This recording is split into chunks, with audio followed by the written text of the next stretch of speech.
Okay, straight from the studios of Radio X. Toby Tarrant is joining us. Toby, how are you? Very well, thanks, Moots. How you doing, mate? All right? I'm okay. How was Radio X this morning? It happened. It happened. I'll let the listeners decide whether it was any good or not. It's good fun. I've been in my research. I've been listening in, and very enjoyable, very energetic, and what we want to hear on a Monday morning, where it's well, at least the cold's been gone, so you're helping us deal with the rain. Yeah, it's been a quite rewarding time to be on radio. I feel a bit guilty saying that because obviously it's not been much fun all round, but I feel like radio's had actually quite a good 12 months. I feel a bit guilty about it, but it's been, I mean, my 10 to 1 show, the listening figures have never been bigger. Everyone's at home. They physically can't leave my show. So yeah, it's been nice being on air and getting lots of texts and tweets from people that are homeschooling in lockdown. And, it's nice to get lots of messages saying that they're listening and stuff. But I'd accept my listening figures going back down again for a bit of normality, I have to admit. How long have you been doing the radio gigs for now? So in total, I want to say about 6 years. Probably this is the weird thing with radio, as you probably have found out. It attracts a certain level of geekiness. And there'll be some radio geek out there that will tell me my exact first show on Capital and, what I spoke about and stuff like that. I can't remember what I did yesterday. So, but I want to say about 6 years I've been doing it, but I started off on Capital, did a couple of years there and then moved down the hallway to Radio X and love it. Of course, your old man was at Capital for a long time doing the breakfast show, which was it 17 years, I think.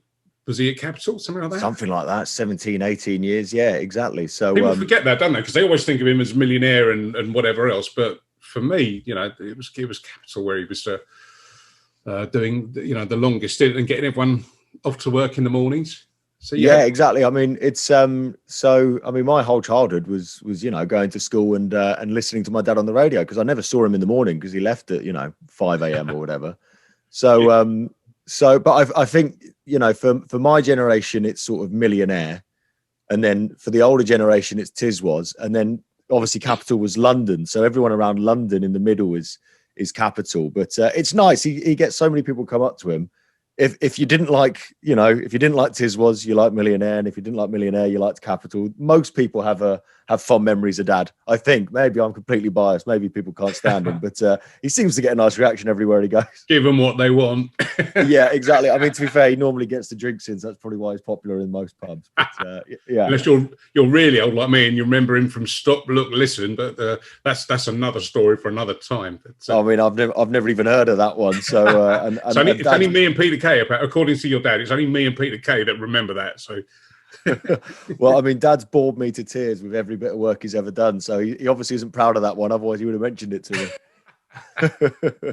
So our paths have crossed, in fact, with your famous father as well, through the Lord's Taverners, and I know how much you do, and it's a real challenging time, isn't it? If you're a charity or trying to, the usual Taverners fundraisers like the Christmas lunch and all the rest of it, just can't happen. So they deserve all of our support collectively, don't they? Yeah, absolutely. And I love that charity. In fact, I wear the Lord's Taverners wristband 24/7. It's on my wrist right now. Just on the very, very off chance I ever get any TV work, at least I can represent.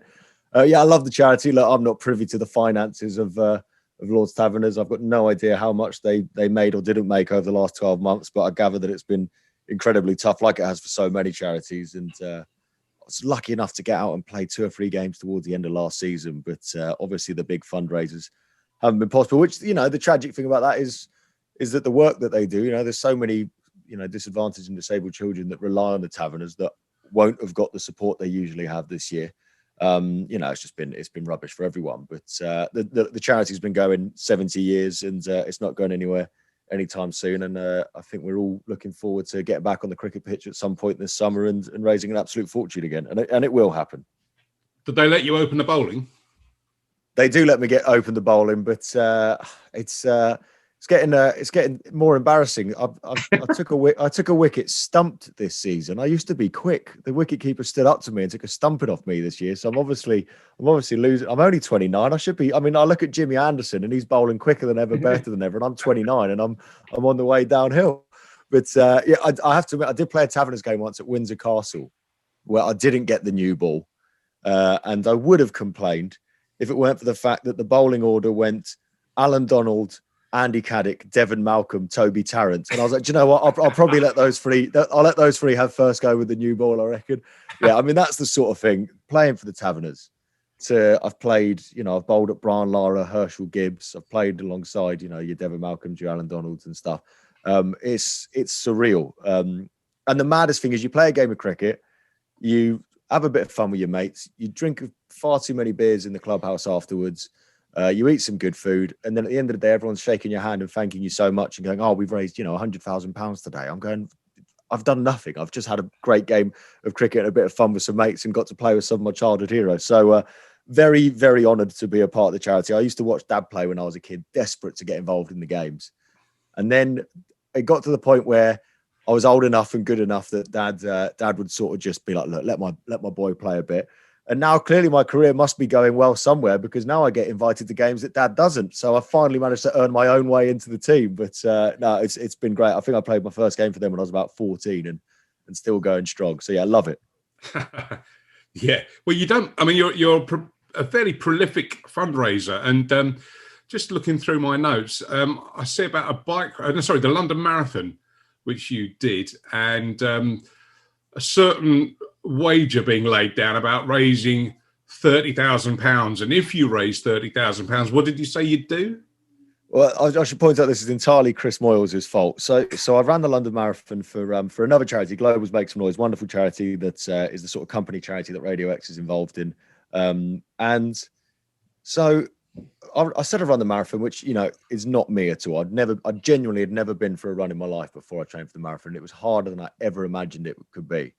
And Chris Moyles on air stitches me right up and goes, "Right, how much would we need to raise for you to do a naked lap of Leicester Square, cycling, I should point out, rush hour, sort of 8:30. And I just plucked to figure out thin air going, what's a number that's, I wanted to dangle the carrot in front of the listeners, metaphorically speaking, I should point that out. Good turn of phrase. Should be careful with my words here. And I said, all right, 30 grand. And in my head, I thought, we'll never get that. 30 grand. I said, but we might get closer, then we'll raise a lot of money, but I won't have to do the bike ride. I thought I'd nailed it. And we didn't even, do it for radio purposes and try and make it sound exciting. But we were on about 26 grand with half an hour to go until the cutoff point was. Half an hour left of Chris Moyles' show. And we literally ticked over 30 grand with, I think, about 2 minutes to go until 10 o'clock, which I was devastated about. It's funny, on the morning of the marathon, I wasn't looking forward to it at all, but I wasn't nervous. I just wasn't looking forward to it. But the next day when I had to do the naked cycle ride, my heart was going so much. Oh, it's horrendous. It was absolutely horrendous. But I think in the end, we raised, near to 35, 36 grand. So it was worth it. But next time, if Moyles ever asks anything like that again, I'm going to aim for about 500 grand. I'm not going to give him an easy option next time. Oh, congratulations. Anyway, I mean, it's fantastic. I mean, that's a superb amount. Yeah, we were very pleased. We were very pleased. I didn't realise that my nudity was worth so much to the public, but apparently it is. Sex sells, Toby. That's what they keep telling me. Just so long as you remember to put the saddle on the bike, that was. I think actually we realised on the morning we haven't actually got a bike anywhere, so we had to go and get a Boris bike. So somebody I don't actually know who, somebody had to basically sort of sanitize it, and this is pre-COVID. Somebody had to sanitize the saddle before and after. So apologies to whoever got on that Boris bike afterwards. But yeah, it was for charity anyway. It's for the kids. Brilliant. I was just thinking when you were saying about your bowling, about the wicketkeeper standing up at the stumps to your bowling, and just watching the cricket today. Ben Foakes was doing just that. In fact, he does it quite a lot, doesn't he, to some of the quicker, speedy men. And looking at your Twitter, I see that you spotted Ben Foakes on the tube recently. We're quite struck by him. Oh, Ben Foakes, what a beautiful human being he is in every sense of the word. Oh, I mean, so he, first of all, England need to find a way to get him in the team. What he offers you with bat, with gloves, I mean, he saves you. I was thinking, if he saves you, 50 runs a game with buys that he saves, and also batsmen he gets out that other wicket keepers wouldn't get out, I think he saves you 50 runs a game, which basically means if his batting average is 30, it's essentially worth 80. So he's got to get in the team. As good as Butler's been, Butler should play as well. So you've got to find space for Ben Foakes. He's like having an extra man on the pitch there. But yeah, he looks beautiful on TV. But a few months back, I got on the tube and I was with my missus and we sat down. And I'm there, big cricket geek like myself. And I sit down and immediately I look across from me and, there's no mistaking it. That's Ben Foakes. And it was summertime. So he's got shorts on. He's got beautiful, big tree trunk wicketkeeper legs, as you'd imagine. Beautiful thighs. So opposite from me.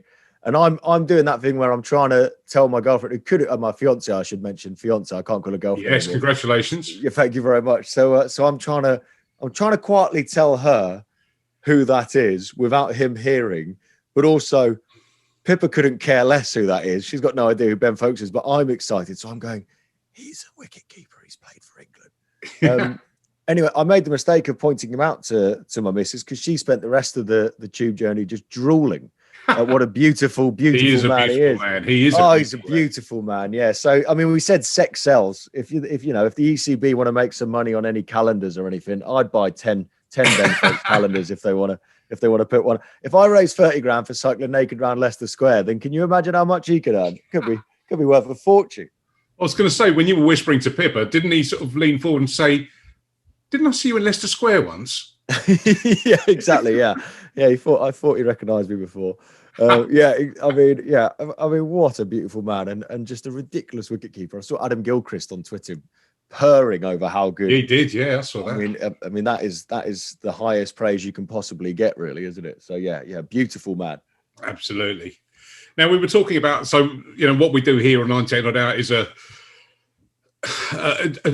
of pure love for the game of cricket and love for radio, and we've sort of toyed with the idea of podcasting, but we'd have to go up against you then in that case, and we can't be having that. So tell us all about. Hang on, let me get this right. 0 ducks given. Yeah, you don't want to say that wrong, otherwise it's your very brief radio career over, Moots. Yeah, zero ducks given was the title that we eventually settled on. Daniel Norcross from TMS, who is part of the podcast as well. He had some other wonderful titles, including Virat Kohli ate my hamster.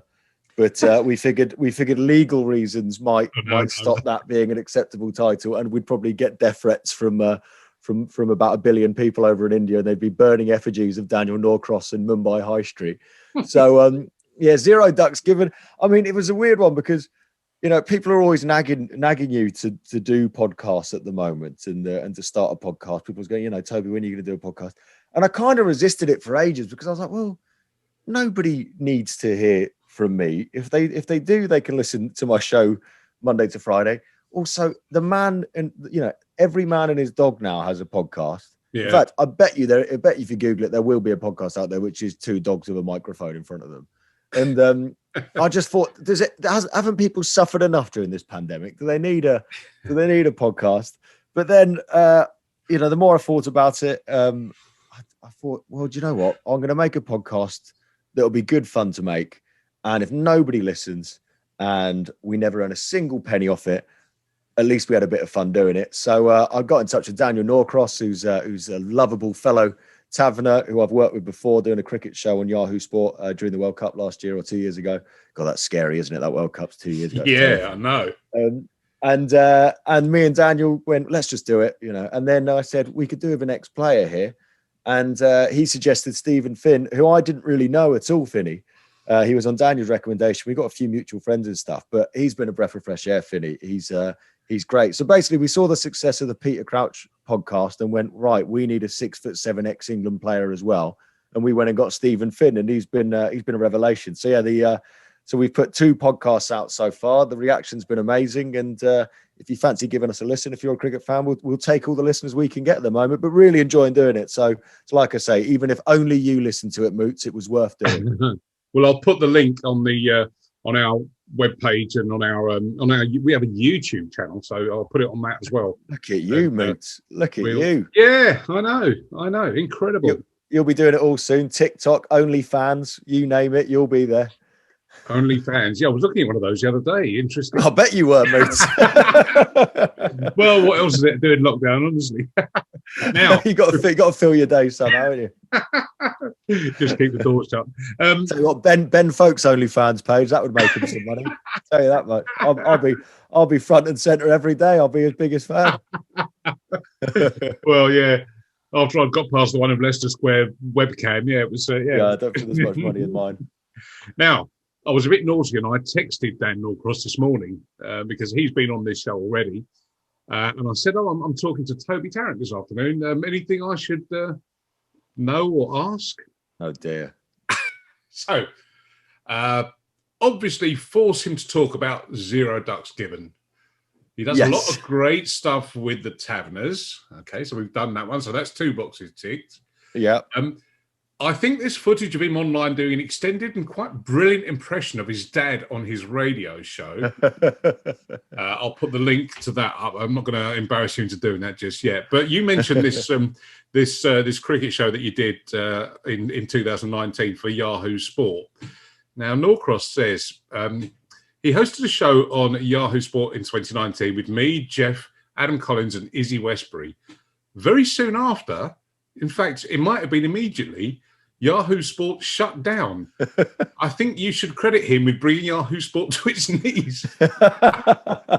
This is true. This is 1000% true. So Yahoo Sport, I did a football show for them online that I really enjoyed with Reshman Chowdhury, who's now basically everybody that I work with goes on to be very successful. So Moots, a year from now after this interview, you'll be a household name, mate. So yeah, I did a Yahoo Sport football show during the World Cup a few years ago with Reshman Chowdhury, who's now like the face of BBC Sport, and she's doing very well. Yeah. Then I did a show with Lindsay Hipgrave, and she's the face of BT Sport and doing very, very well. And then those 2 shows did so well that Yahoo Sport came to me and said, well, we want to do one for the Cricket World Cup, and we know you love your cricket. And I said, I'd absolutely love to. So it was myself, Daniel Norcross, Jeff Lemon, Adam Collins, Isabel Westbury, brilliant lineup. And we did a show during the World Cup and a couple of weeks, and we loved it. But apparently nobody watched it. I mean, you'd think with cricket, you got half a chance. There's a billion people in India that they just see the word cricket and they watch it or consume it. Even they didn't fancy it. And then shortly after that, Yahoo Sport, they shut down the entire UK branch and decided, you know what? We've got no market in the UK. We'll just focus on the American market. So there is now no Yahoo Sport UK at all. And I think the last project they ever did was our Cricket World Cup show, which I still maintain was a great show. But I'm used to this. I also did my first ever venture into TV. I did a show called Fan TV on Sky Channel 212. I don't even know where Sky Channel 212 is. It's somewhere between like the telly shopping and the OnlyFans, I think. I don't know whereabouts. Yeah, and then you sort of get into the 900s and it gets very exactly. You take a wrong turn and you're going, this isn't about football at all. Anyway, I did that. It was me and Justin Lee Collins. We did a show. I think we did 4 of those a week on Sky Channel 212, and nobody watched that. And that was meant to last the whole football season. I think we got cancelled before Christmas. So if there's anyone listening that needs a host for a TV show, I'd go to somebody else, to be honest. Would it be your dress sense? Because I had a quick look at some of the videos of of your cricket show, and you and Norcross there. I mean, it's like watching a test card. that was my assistant, the brilliantly talented producer Jane. She was lovely. That was my thing. I went, it's a summer sport. I said, I wear dodgy Hawaiian shirts all summer. Dan Norcross wears dodgy Hawaiian shirts all year round. I said we should just make sure everyone wears loud shirts. And surprisingly, Yahoo Sport went with it. And the shirts were probably the best bit of the show, to be honest with you. That was the highlight. Oh dear. Right, well, I'm going to wrap it up there, Mr. Tarrant. I think we've covered most bases that I was instructed to cover.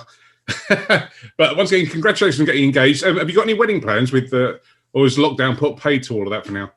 No, we haven't got a clue, to be honest with you. It's difficult because the other thing is I still play for my club Stoke Taverners all summer. So I think we're leaning towards a winter wedding because basically from April to September I'm playing cricket every Saturday, and then obviously all my cricket mates, they're all getting married as well. So everybody's sort of shotguns the weekends either side of the cricket season as well, and then COVID into the mix. So I don't know when we're going to get married, but but basically miraculously she said yes.